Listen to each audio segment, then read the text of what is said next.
mencionou, quando as pessoas tinham um encontro com Deus, né? Eles passavam por essa transformação e marcavam um momento que era lembrado pela memória, mas muito mais do que descrever assim especificamente como nós queremos descrever Deus, eles descreviam o Deus que age, né? Então lembrar os atos salvíficos de Deus na história. Quando a gente, vamos dizer, chega no Novo Testamento, que a gente pode até dar uma alinhada aqui, você tem o Primeiro Testamento e o Segundo Testamento, porque eles estão numa conexão total, né? A gente percebe que ele começa com uma irrupção na história, né? Você vê que Deus não mandou uma carta, né? um tratado de discussões metafísicas ao mundo, né? Deus não enviou uma música celestial, Deus se fez presente, né? Entrou na história para viver a nossa vida, viver a nossa dor, e esse enfoque, né, não só prioriza a realidade de proximidade de Deus, essa questão de estar numa condição de sentir de perto, né, toda a nossa realidade numa espécie de compaixão legítima, mas também apresenta para a gente assim toda uma maneira diferente de encarar o tempo, né? Porque isso se dá no contexto da história. Agora, teologia um pouco de lado, né, Suzy? Vamos aqui adiante. Isso significa que aqueles que estão em sintonia com o Deus que age e aqueles que estão em sintonia com Jesus, né, é muito importante dizer que Jesus não teve alunos, né?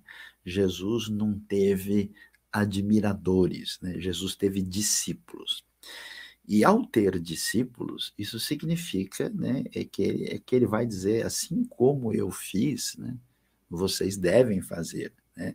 Assim como eu os enviei, vocês também, né, devem proceder. Então existe toda uma caminhada de ordem prática, até porque a gente talvez não está tão acostumado a pensar nisso, né? Mas a gente acredita uma série de coisas e a gente vive e pratica uma série de coisas. Para que a pessoa não fique biruta de vez, né?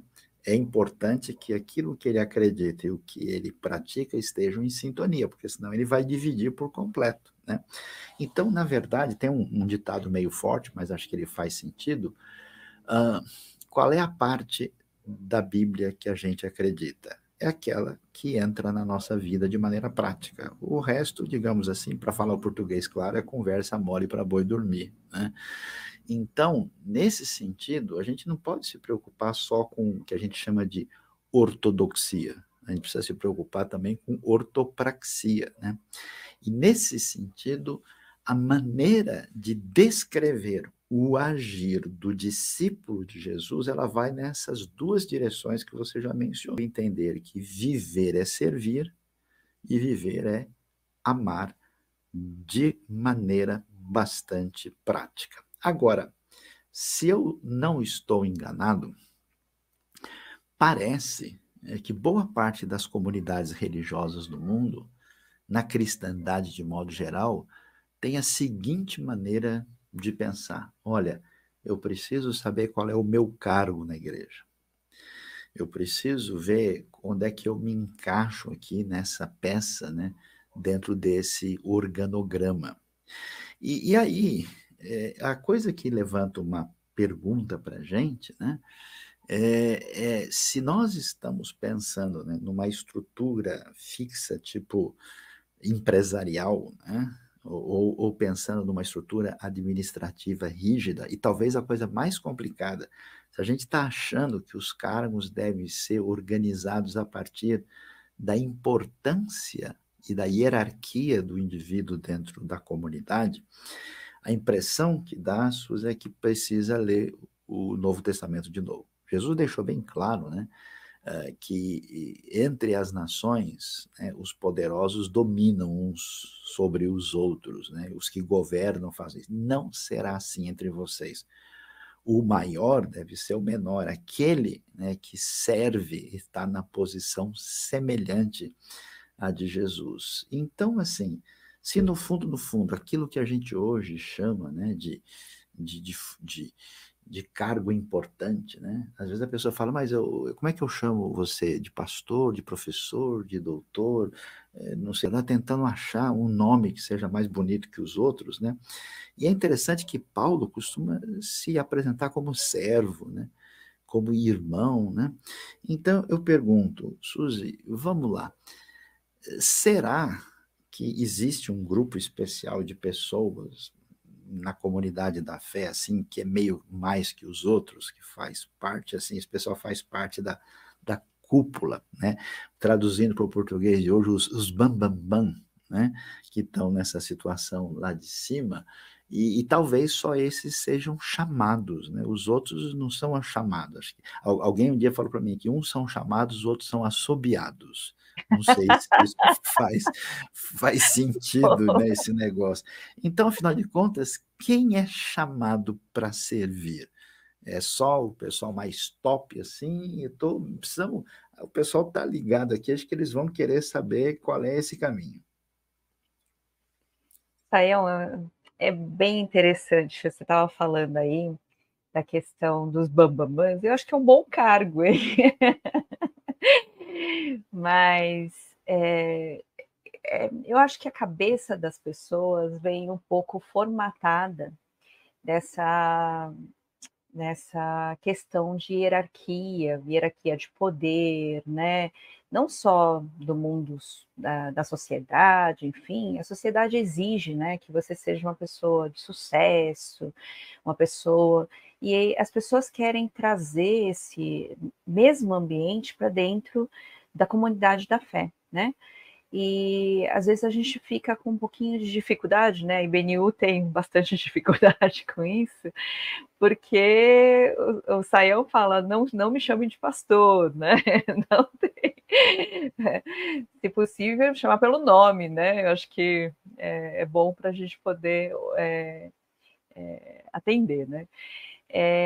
Mas aí a questão é, todos são chamados ou tem alguns chamados, né? Eu acho que muitas pessoas trazem, além disso, uma separação muito grande, como a gente já falou várias vezes aqui na IBNU, uma separação muito grande entre o que é espiritual e o que é material.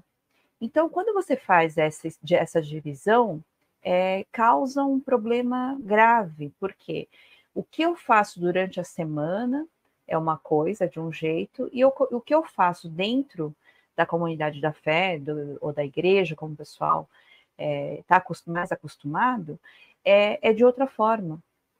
Então, eu acho muito engraçado, algumas pessoas, elas falam, acham que tem os dois lados. As pessoas querem ser muito importantes dentro da igreja, então colocar esses cargos que você falou, né? Ah, eu sou líder, eu sou fulano, eu sou isso, né? Tem uma importância muito grande. Outras pessoas trazem aquele negócio, não, eu sou isso, por exemplo, é uma pessoa que tem um cargo de liderança até no fora, mas ela simplesmente some dentro da comunidade da fé. Por quê? Porque ela não consegue entrar no ministério de louvor, por exemplo, ela não consegue entrar no ministério, sei lá, de casais, ou de mulheres, ou de homens, ou de, enfim, de crianças, né, de adolescentes, porque ela fala, eu não tenho aptidão para nada disso, e agora, o que eu faço dentro da comunidade da fé? Então, eu acho que algumas coisas a gente precisa entender. Primeiro que todos são chamados. É interessante isso, porque quando Jesus, né, morreu na cruz e ressuscitou, a obra dele é para todos, é para alcance de todos. Então, quem conhece Jesus acaba entrando para essa comunidade da fé e todos caminhamos juntos. Nós somos todos chamados para viver essa fé, né? Como você falou, o que a gente crê é o que a gente coloca em prática, é o que a gente vive, né? E para poder viver isso, isso também está ligado com o que a gente faz, como a gente serve dentro da igreja ou até fora. O pessoal fica muito fechado dentro das quatro paredes da igreja ou da comunidade da fé e acaba que fica perdido, né? Fica sem esse, onde que eu posso atuar? Eu não consigo me encontrar. E muita gente fica realmente perdido. Saião, como é que a gente pode, e o que realmente são esses negócios de dons, né? Porque eu acho que é muito importante a gente entender o que são dons, para a gente poder também ver como é que a gente pode servir.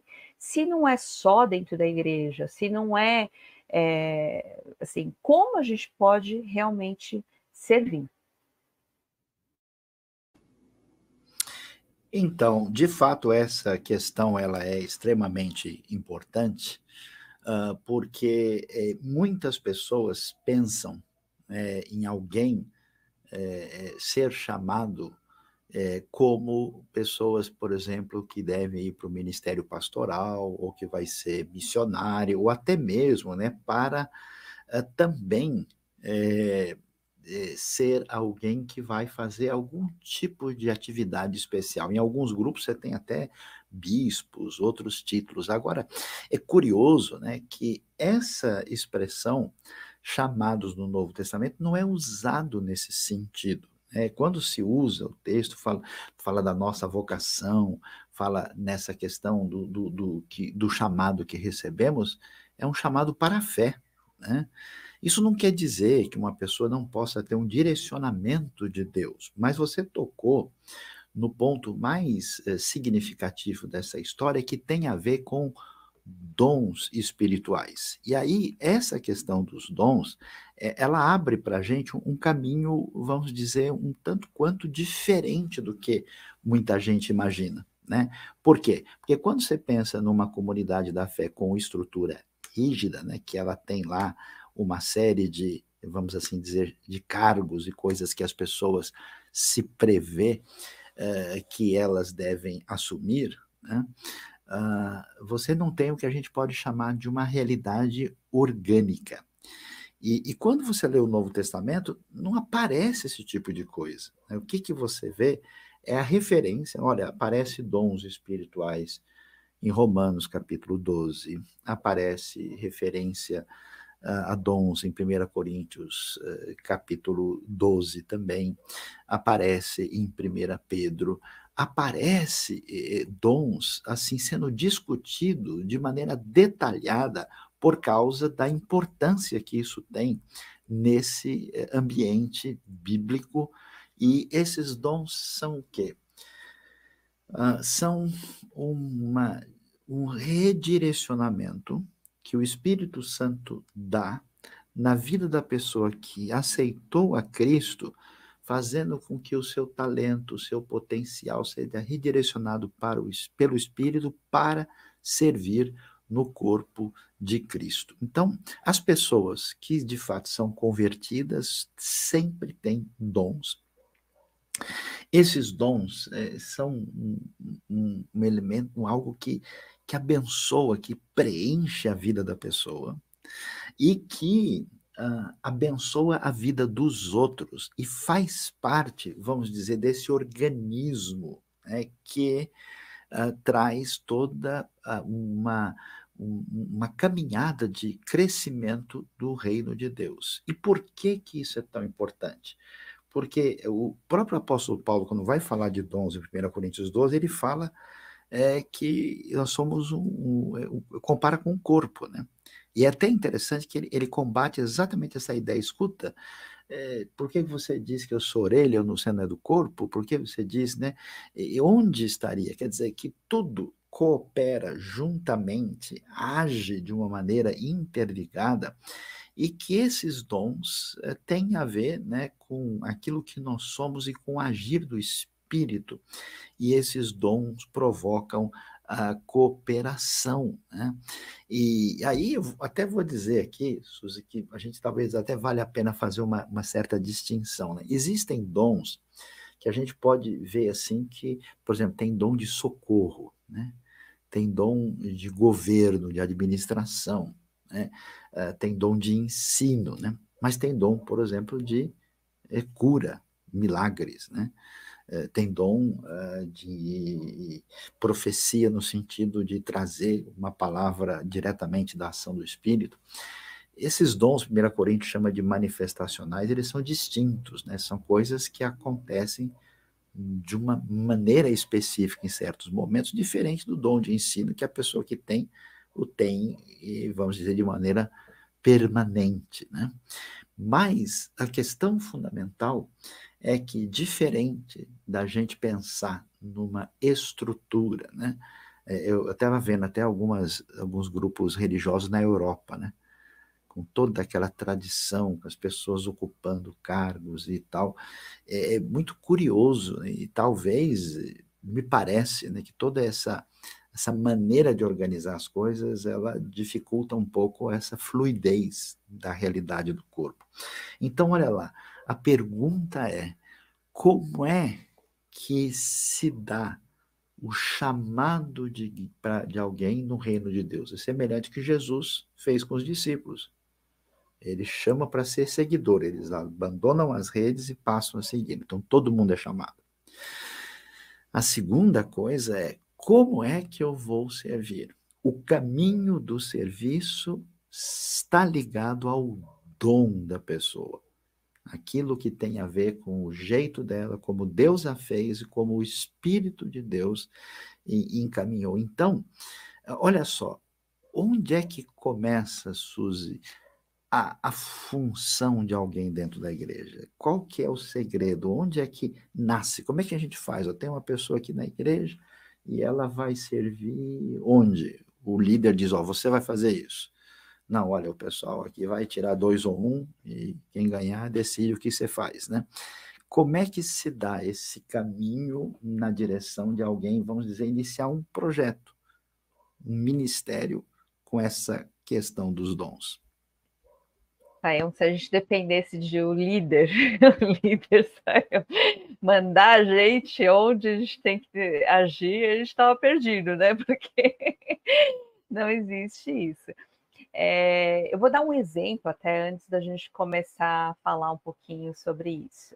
Teve um exemplo muito recente até de uma das pessoas convertida, assim, se converteu e se batizou no meio da pandemia, e ela começou a entender como é que é essa caminhada com Jesus, ela entendeu, aprendeu bastante, e quando ela começou a realmente aprender, ela começou a se incomodar com uma questão.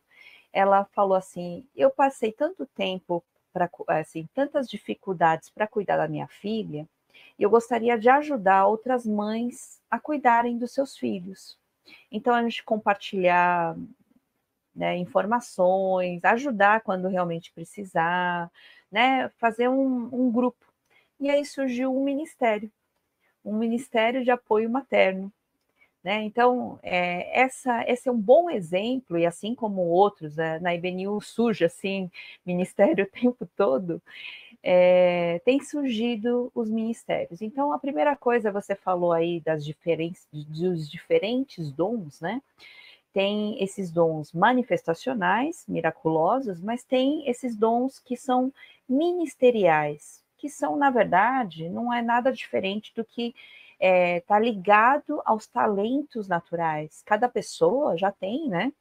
O talento tem aquela facilidade de lidar. E outra coisa, não é só a facilidade de lidar com alguma coisa, mas alguma coisa incomoda o coração, incomoda, sabe? Assim, tem uma paixão sobre aquilo, fala sobre aquilo, os olhos começam a brilhar, né? Então, a pessoa precisa só tomar ação nessa direção, né? Então, eu acho que a coisa importante da gente colocar aqui é que todos têm talentos, dons, né, que Deus colocou, e os dons são, assim, vamos dizer, potencializados, né, na hora de servir, na hora de fazer missão. É impressionante como a gente consegue até, né, a gente vê às vezes em campos missionários, né, lugares assim, que eu estou falando de campo missionário, mas porque é mais fácil de ver, porque é um lugar que não tem, geralmente não tem nada. Então a pessoa tem que assim se desdobrar, né? E aí Deus, você vê realmente aquele talento, aquele dom que eu nem sabia que tinha, ser potencializado e servir fazendo a missão. Então isso pode acontecer dentro das comunidades da fé e fora também, né? Tem gente, eu conheci pessoas que lidam muito melhor dentro da comunidade da fé, em algum ministério específico. Mas eu vi muita gente, Sayão, que conversa com pessoas assim como ninguém. E consegue falar de Jesus assim com uma facilidade, sabe? Com uma facilidade que eu não conseguiria, talvez, abordar qualquer pessoa na rua e sair falando, né? Não dessa forma. Então, cada um tem o seu dom e você pode fazer isso sem compromisso no sentido de ter um ministério, você pode fazer isso na sua vida. Você deve fazer isso na sua vida. Mas também, se Deus colocar um direcionamento com pessoas que estão juntas, você pode também criar um trabalho, um ministério, uma coisa um pouquinho mais organizada. Mais um exemplo, Sayão, recentemente eu tive um encontro com um grupo de pessoas, de mulheres, e ela simplesmente começou com uma pessoa que teve no coração, ela sempre quis caminhar junto com outras pessoas estudando a Bíblia. Então ela começou a fazer um café, encontrar pessoas que, inclusive, de não cristãos também, e convidar amigas para estudarem e lerem a Bíblia juntos. E agora é um ministério. É um ministério fora da igreja, mas é um grande, tem crescido esse ministério e muito. Eu tive com elas há pouco tempo e é muito, assim, muito fundamentado, muito legal. Então, isso é muito bonito de ver como acontece, né, Sayão?